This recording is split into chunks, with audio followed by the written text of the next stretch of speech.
And after all the weather was ideal, they could not have had a more perfect day for a garden party if they had ordered it.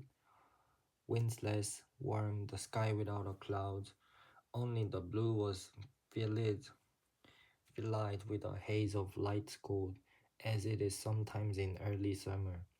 The gardener had been up since dawn, mowing the lawns and sweeping them, until the grass and the dark flat rosettes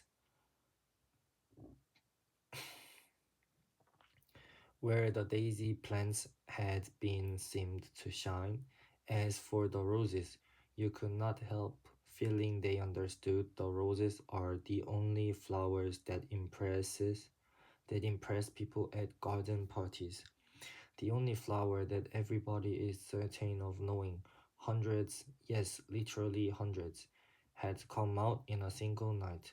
The green bushes bowed down as though they had been visited by arch- arching archangels.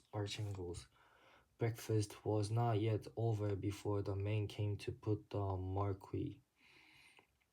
Where do you want the marquee? Put mother. My dear child, it's no use asking me. I'm determined to leave everything to you children this year. Forget I am your mother. Treat me as an honored honored guest. But Meg could not possibly go and supervise the man. She had washed her hair before breakfast, and she sat drinking her coffee in a green turban, with a dark wet curl stamped on each cheek. Jose the butterfly always came down in a silk petticoat and a kimono jacket. You'll have to go, Laura. You're the artistic one.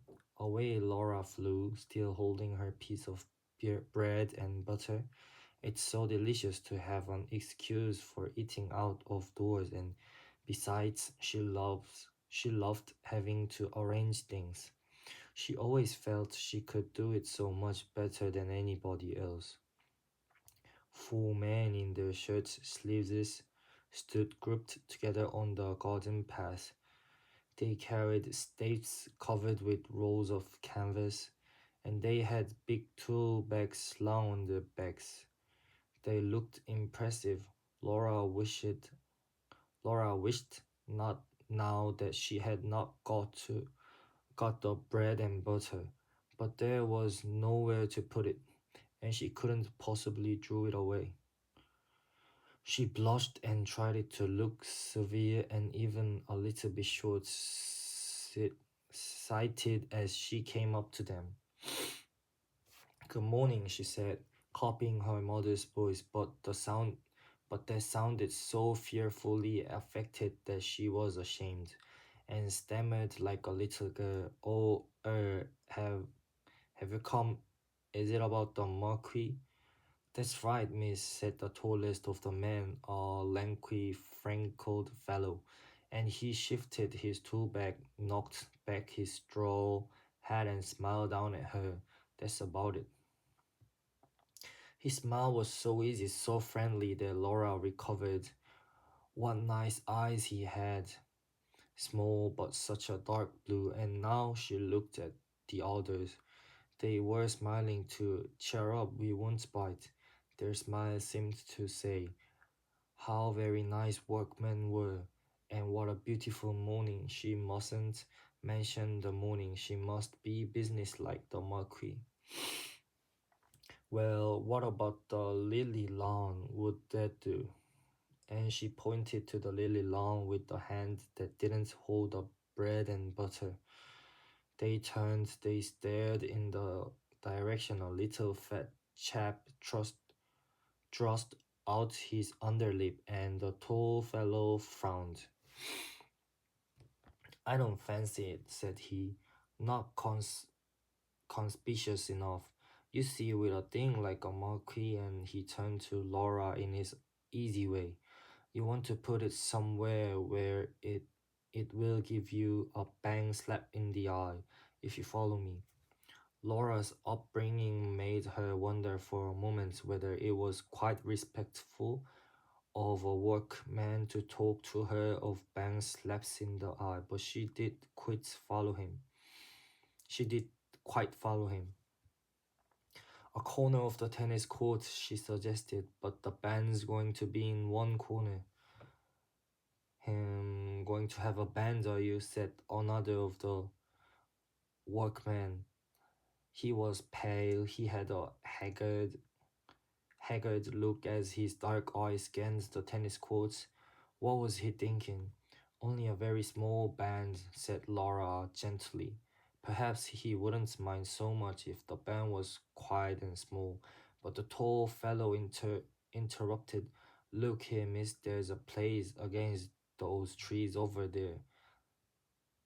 They'll do fine. Against his against the Caracas. Then the Caraca trees would be hidden, and they were so lovely with their broad, gleaming leaves and their clusters of yellow fruits. They were like trees you imagined growing on a desert island, proud, solitary, lifting her leaves and fruits to the sun in a kind of silent splendor. Must they be hidden by a marquee? They must already. The men had shouldered their staves and were making for the place. Only the tall fellow was left. He bent down, pinched a sprig of lavender, put his thumb and forefinger to his nose and snuffed up the smell. When Laura saw the gesture, she forgot all about the Caracas in her wonder at his caring for things like that. Caring for the smell of lavender, how many men that she knew would have done such a thing? Oh, how extraordinary nice workmen were, she thought. Why couldn't she have workmen for her friends rather than the silly boys she danced with and who came to Sunday night supper? She would get on much better with men like these.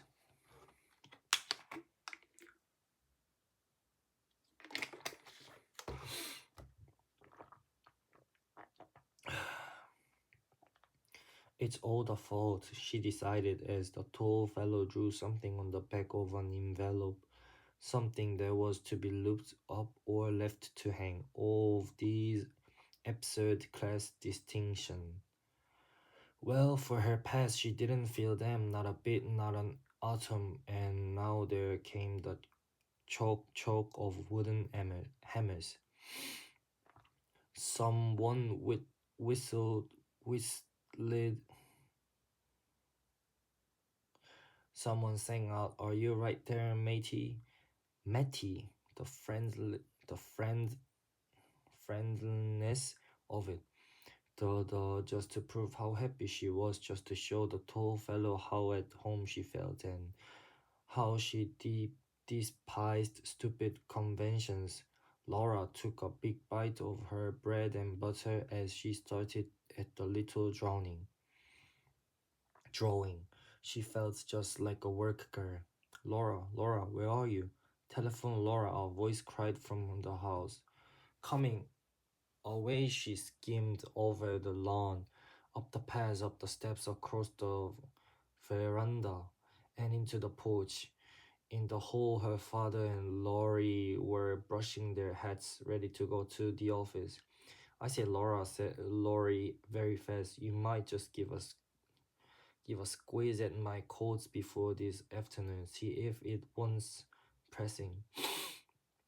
I will, said she. Suddenly she couldn't stop herself. She ran at Laurie and gave him a small, quick squeeze. Oh, I do love parties, don't you? Gasped Laura. Rather, she said Laurie's warm voice, and he squeezed his sister too and gave her a gentle push. Dash off, dash off to the telephone, old girl. The telephone, yes, yes.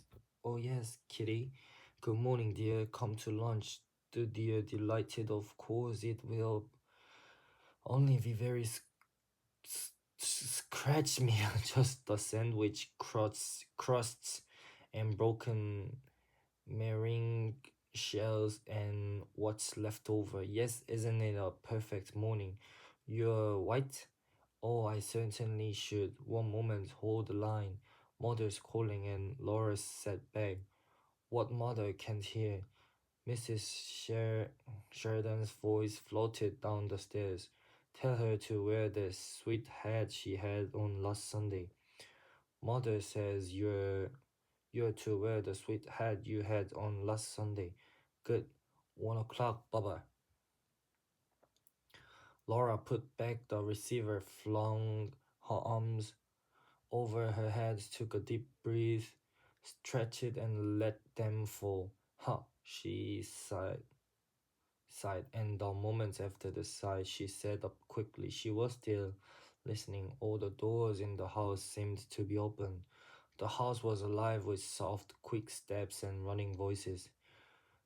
The green vase door that led to the kitchen regions swung open and shut with a muffled thud.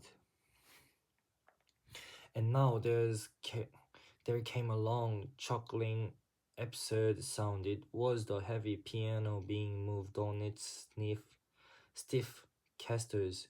But the air, if you stopped to notice, was the air always like this? Little faint winds were playing chasing at the tops of the windows, out of the doors, out at the doors, and there were two tiny spots of sun, one of the ink pots, one of a silver photograph frame, playing too.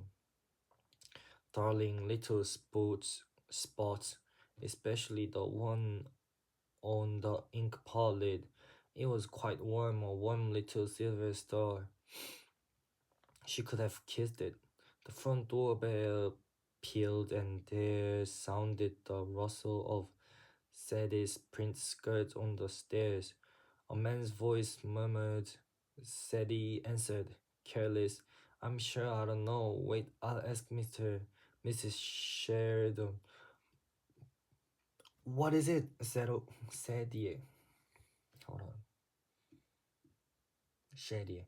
Laura came into the hall. It's the florist, Miss Laura.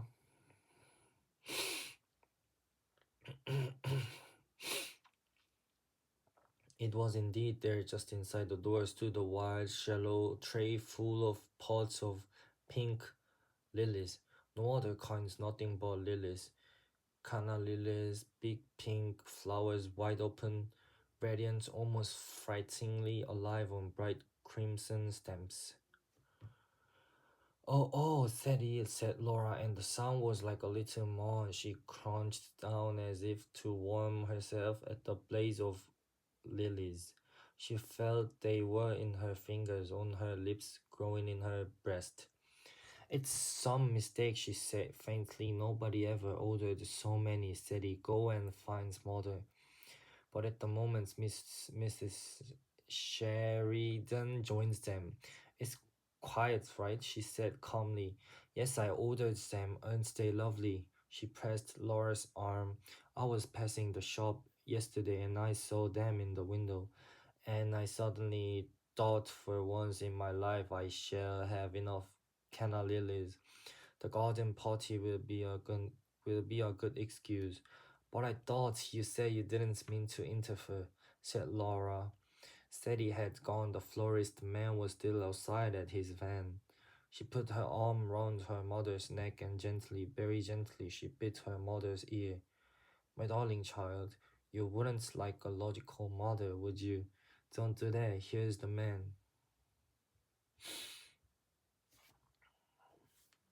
He carried more lilies, still another whole tray. Bank them up just inside the door on both sides of porch, please, said Mrs. Sheridan. Don't you agree, Laura? Oh, I do, mother. In the drawing room, Meg, Jose, and good little Hans had at last succeeded in moving the piano. Now, if we put this chest terrified against the wall and move everything out of the room except the chairs, don't you think? Quite. Hans moved these tables into Hans moved these tables into the smoking room and bring a sweeper to take these marks off the carpet. And one moment Jose loved giving orders to the servants, and they loved obeying her. She always made them feel they were taking parts in some drama. Tell Mother and Miss Laura to come her at once. Very good, Miss Jose. She turned to Meg. I want to hear what the piano sounds like, just in case I'm asked to sing this afternoon. Let's try over. The life is a worry. Poem ta ta ta ti ta. The piano burst out so passionately that Jose's face changed. She clasped her hands. She looked mournfully and enigmatically at her mother and Laura as they came in. This life is weary, a tear, a sigh, a love that changes. This life is weary, a tear, a sign, a love that changes, and then goodbye. But at the word goodbye, although the piano sounded more desperate than ever, her face broke into brilliant, dreadfully unsympathetic smile. Aren't I in good voice, Mummy? She beamed. This life is weary. Hope comes to die, a dream, awakening. But now Sadie interrupted them. Was it? What is it, Sadie? If you please, Cook says, have you got the flags for the sandwiches? The flags for the sandwiches. Sandy echoed Mr. Sheridan dreamily, and the children knew by her face that she hadn't got them. Let me see, and she said to Sammy firmly, tell Cook I'll let her have them in 10 minutes. Sadie went. Now, Laura, said her mother quickly. Come with me into the smoking room. I've got the names somewhere on the back of the envelope. You'll have to write them out for me. Meg, go upstairs this minute and take that wet things off your head. Jose, run and finish dressing this instant. Do you hear me, children, or shall I have to tell your father when he comes home tonight? And Jose, pacify Cook if you do go into the kitchen, will you? I'm terrified of her this morning.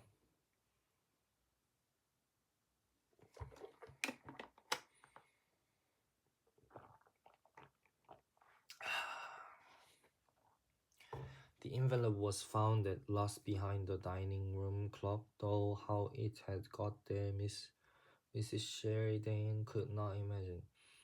One of you children must have stolen it out of my bag, because I remember vividly cream cheese and lemon curd. Have you done that? Yes, again. Mrs. Sheridan held the envelope away from her. It looks like mice. It can't be mice, can't it? Can it? Olive, Pat, said Laura, looking over her shoulder. Yes, of course, Olive. What a horrible combination it sounds, egg and olive. They were finished at last, and Laura took them off to the kitchen. She found Jose there pacifying the cook, who did not look at all terrifying. I have never seen such exquisite sandwiches, said Jose, rap, rapturous voice. How many kinds did you say there were, Cook? 15? 15, Miss Jose. Well, Cook, I congratulate you. Cook swept the crust with the long sandwich knife and smiled broadly. God, Gobbers has come, announced Sadie, issuing out of the pantry. She had seen the man past the window. That meant the cream puffs had come. Godbears were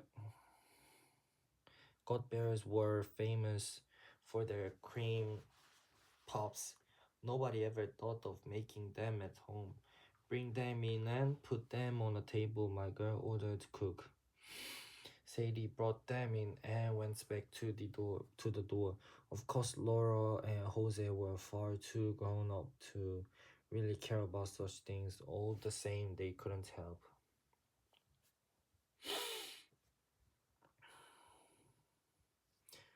Agreeing that the pups looked very attractive, Barry Cook began arranging them, shaking off the extra icing sugar.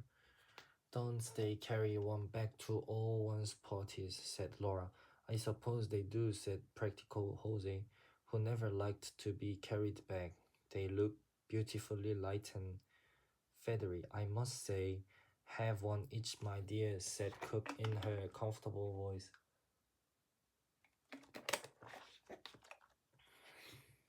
Your ma won't know. Oh, impossible. Fancy cream puffs so soon after breakfast. The very idea made one shudder. All the same, 2 minutes later, Jose and Laura were licking their fingers with the absurd inward look that only comes from whipped cream. Let's go into the garden. Let's go into the garden, out by the back way, suggested Laura. I want to see how the men are getting on with the Marquis. They're such awfully nice men, but the back door was blocked by Cook, Sadie, Godber's man and Hans. Something had happened. Tuk tuk tuk, clocked Cook like an agitated hen. Sadie had her hand clapped to her cheek as though she had toothache. Hans' face was screwed up in the effort to understand.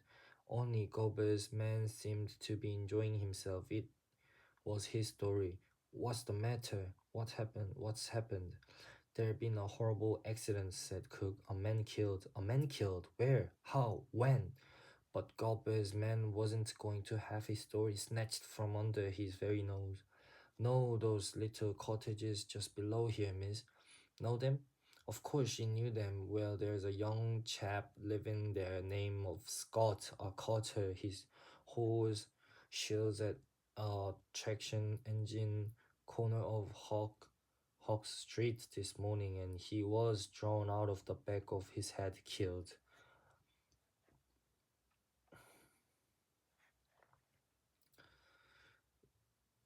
Dad, Laura started at Gober's man. Dad, when they picked him up, said Gober's man with relish. They were taking the body home as I come up here, and he said to the cook, he's left a wife and 5 little ones. Jose, come here. Laura caught hold her sister's sleeve and dragged her through the kitchen to the other side of the green baize door. Then she paused and leaned against it. Jose, she said, horrified. However, we were going to stop everything. Stop everything, Laura, cried Jose in astonishment. What do you mean? Stop the garden party, of course. Why did Jose pretend? But Jose was still more amused. Stop the garden party. My dear Laura, don't be so absurd. Of course we can't do anything of the kinds nobody expects us to do. Don't be so extravagant. But we can't possibly have a garden party with a man died just outside of the front gate. There really was extravagance, for the little cottages were in a lane to themselves as the very bottom of a steep rise that led up to the house. A broad road ran between. True, there was far too near.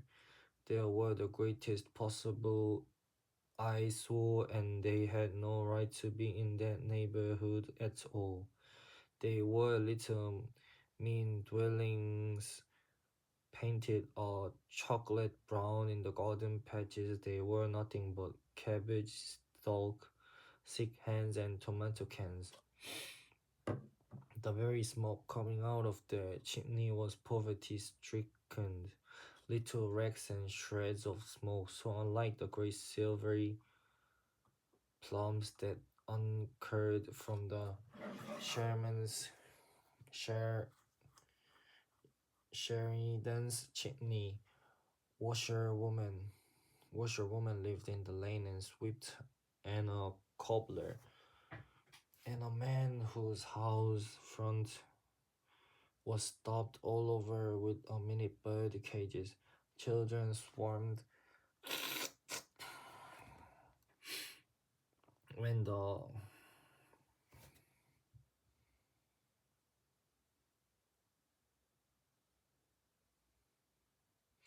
the Sheridans were little.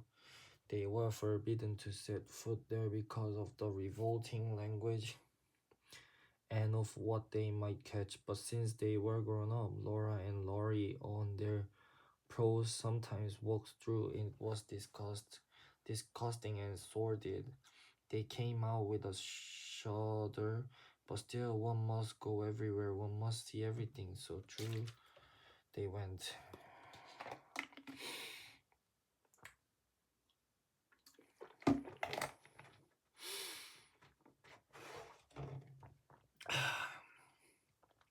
And just think of what the band would sound like to the poor woman, said Laura. Oh, Laura, Jose began to seriously annoyed. If you're going to stop a band playing every time someone has an incident, you will lead a very strenuous life. I'm every bit as sorry about it as you. I feel just as sympathetic. Her eyes hardened. She looked at her sister just as she used to when they were little and fighting together. You won't bring a drunken workman back to life by being sentimental, she said softly. Drunk? Who says he was drunk? Laura turned furiously to Jose. She said just as they had used to say on those occasions. I'm going straight up to tell mother. Do dear, called Jose. Mother, can I come into your room? Laura turned the big glass door knob. Of course, child. Why? What's the matter? What's given you such a cooler color? And Mrs. Sheridan turned round the room for her dressing table. She was trying on a new hat. Mother, a man's being killed, began Laura. Not in the garden? Interrupted her mother. No, no. Oh, what a fright you gave me. Mrs. Sheridan sighed with a relief and took off the big hat and held it on her knees.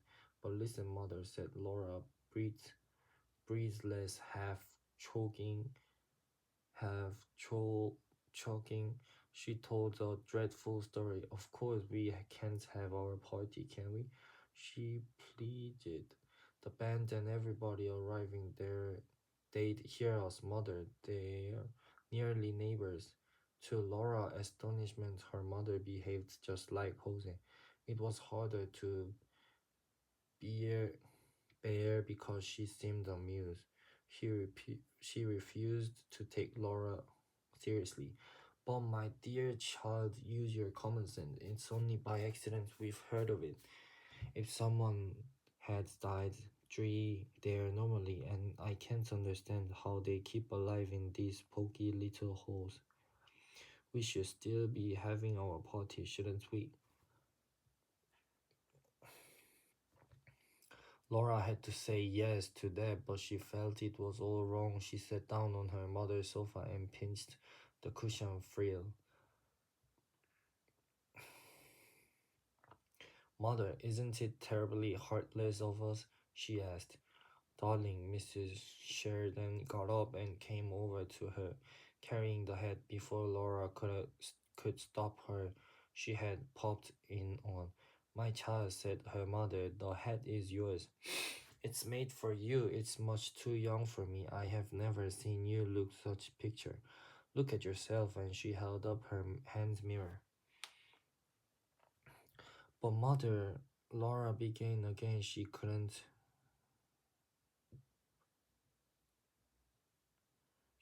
look at herself. She turned aside. This time Mrs. Sheridan lost patience just as Jose had done. You are being very absurd, Laura.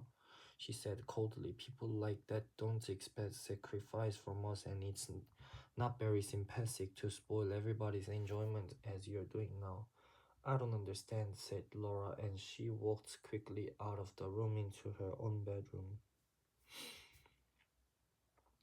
There, quite by chance, the first thing she saw was this charming girl in the mirror, in her black and hat trimmed with gold dye silks and a long black velvet ribbon. Never had she imagined she could look like this in its mother right, she thought, and now she's hoped her mother was right. Am I being extravagant? Vagant. Perhaps it was extravagant. Just for a moment she had another glimpse of poor woman and those little children, and the body being carried into the house, but it all seemed blurred, unreal, like a picture in the newspaper. I'll remember it again after the party's over, she decided, and somehow that seemed quite the best plan. Lunch was over by 1:30. By 2:30, they were all ready for the fray. The green-coated band had arrived and was established in a corner of the tennis court. My dear, trilled Kitty Maitland, aren't they too like frogs for words? You ought to have arranged them round the pond with a conductor in the middle of a lift. Laurie arrived and hailed them on his way to dress. At the sight of him, Laura remembered the accident again. She wanted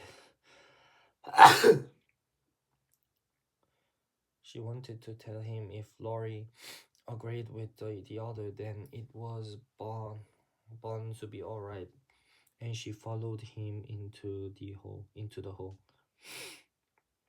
Laurie, hello. He was halfway upstairs, but when he turned round and saw Laura, he suddenly puffed out his cheeks and googled, googled his eyes at her. My word, Laura, you do look stunning, said Laurie. What an absolutely topping the hat. Laura said family, is it? And smiled up to Laurie and didn't tell him after all. Soon after that, people began coming in streams. The band struck up. The hired waiters ran from the house to the marquee. Wherever you looked, there was couples strolling, bending to the flowers, greeting, moving on over the lawn. They were like bright birds that had all alighted in the Sheridan's garden for this one afternoon, on their way to where? Ah, what happiness is it to be with people who all are happy, to press hands, press checks, smile into eyes. Darling Laura, how well you look. What a becoming head, child. Laura, you look quite Spanish. I've never seen you look so striking. And Laura, glowing, answered softly, have you had tea? Wouldn't you have a nice? The passion fruit eyes really are rather special. She ran to her father and begged him, Daddy, darling, can't the band have something to drink? And the perfect afternoon slowly ripened, slowly faded, slowly its petals closed.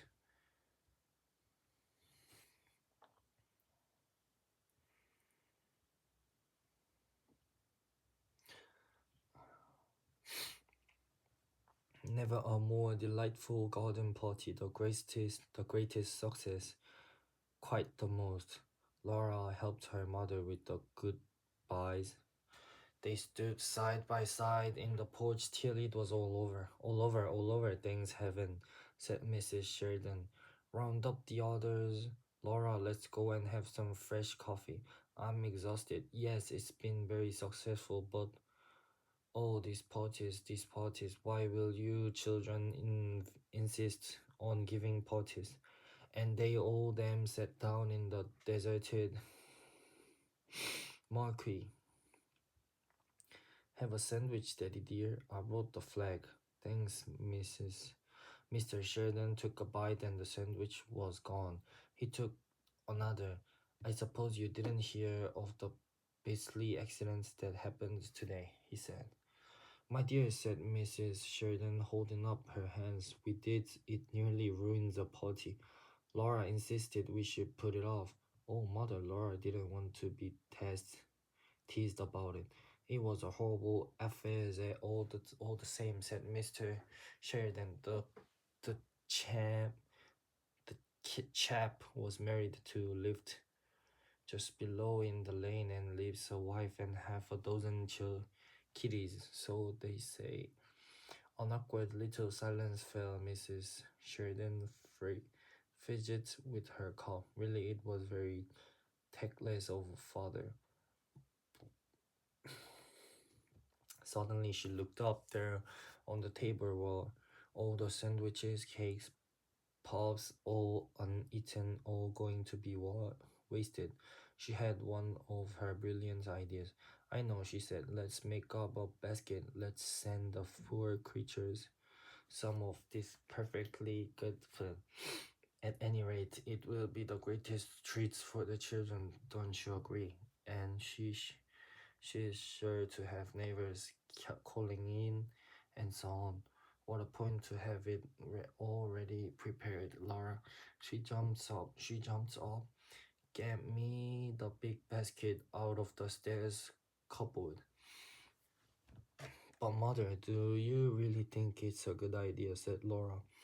Again, how curious she seemed to be different from them all, to take scraps from their party.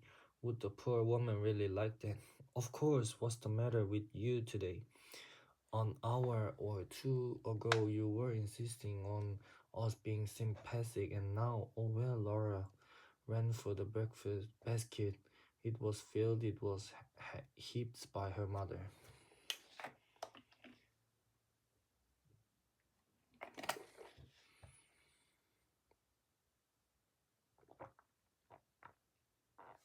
Take it yourself, darling, said she. Run down just as you are. No, wait, take the aram little. Lilies too. People of the class are so impressed by aram lilies. The stamp will ruin her lace frock, said practical Jose. So they would just in time, only the basket. And Dan and Laura, her mother, followed her out of the marquee. Don't on any account. What, mother? No, better not put such ideas into the child's head. Nothing. Run along.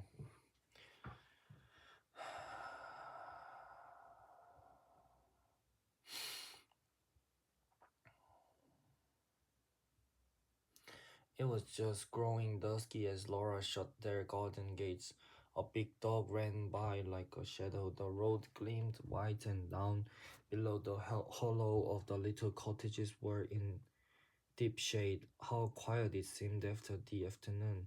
Here she was going down the hill to somewhere where a man lay dead, and she couldn't realize it. Why couldn't she? She stopped a minute, and it seemed to her that kisses, voices, tinkling spoons, laughter, the smell of crushed grass were somehow inside her. She had no room for anything else. How strange. She looked up the pale sky, and all she thought was, yes, it was the most successful party. Now the broad road was crossed, the lane became smoky and dark. Women in shells and men's tweed caps hurried by. Men hung over the palings, the children played in the doorway. A low hum a low hum came from the mean little cottages. In some of them there was a flicker of the light, and a shadow crept like moved across the window. Laura bent her head and hurried on. She wished now she had put on a coat. How her frock shone, and the big hat with the velvet streamer. If only it was another hat. Were the people looking at her? They must be. It was a mistake to have come. She knew all along it was a mistake. Should she go back even now? No, too late. This was the house. It must be a dark knot of people stood outside. Beside the gate, an old woman with a crutch sat in a chair, watching. She had her feet on the newspaper. The voices stopped as Laura drew near. The group part, parted.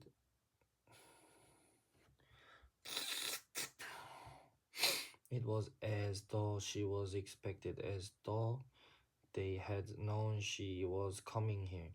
Laura was terribly nervous, tossing the velvet ribbon over her shoulder. She said to women standing by, "Is this Mrs. Scott's house?" And the woman, smiling queerly, said, "It is, my lass."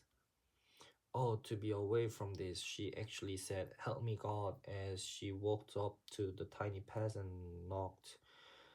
To be away from those staring eyes, or to be covered up in anything, one of those women's shawls even. "I'll just lift the basket and go," she decided. "I shan't even wait for it to be emptied." Then the door opened. A little woman in black showed in the gloom. Laura said, "Are you Mrs. Scott?" But to her honor the woman answered, "Walk in, please, miss," and she was shut in the passage.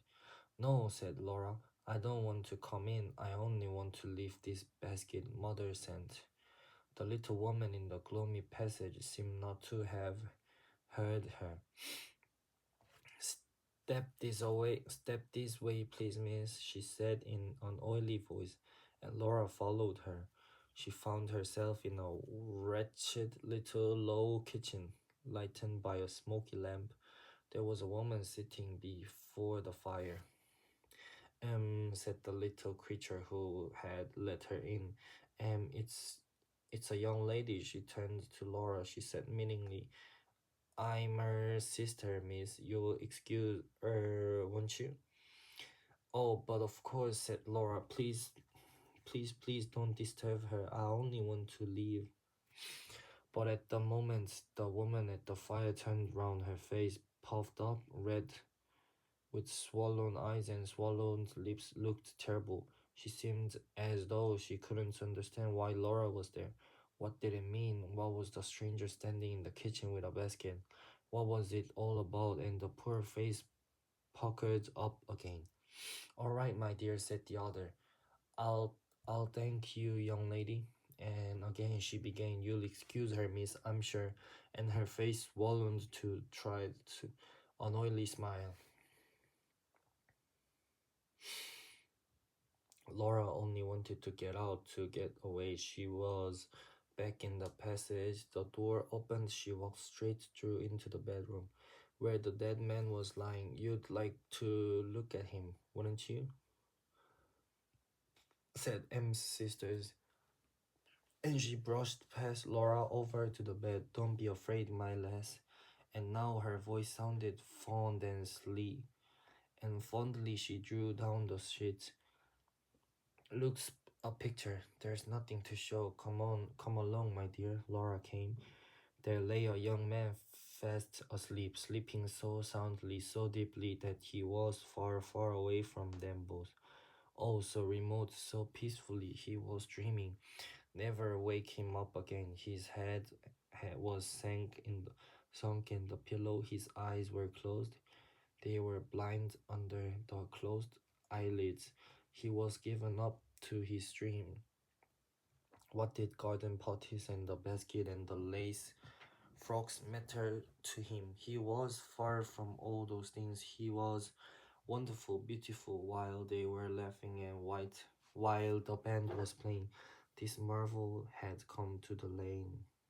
"Happy, happy, all is well," said that sleeping face. "This is just as it should be. I am content." But all the same, you had to cry, and she couldn't go out of the room without saying something to him. Laura gave a loud, childish sob. "Forgive my head," she said, and this time she didn't wait for M's sister. She found her way out of the door, down the path, Past all those dark people. At the corner of the lane, she met Laurie. He stepped out of the shadow. Is that you, Laura? Yes, Mother was getting anxious. Was it all right? Yes, quite. Oh, Laurie. She took his arm, she pressed up against him. I say, you're not crying, are you? Asked her brother. Laura shook her head. She was. Laurie put his arm round her shoulder. Don't cry, he said in his warm, loving voice. Was it awful? No, sobbed Laura. It was simple, marvelous, but Laurie. She stopped. She looked her brother. Isn't life? She stammered. Isn't life? But what life was she couldn't explain. No matter, he quit. Understood. Isn't it, darling? Said Laurie.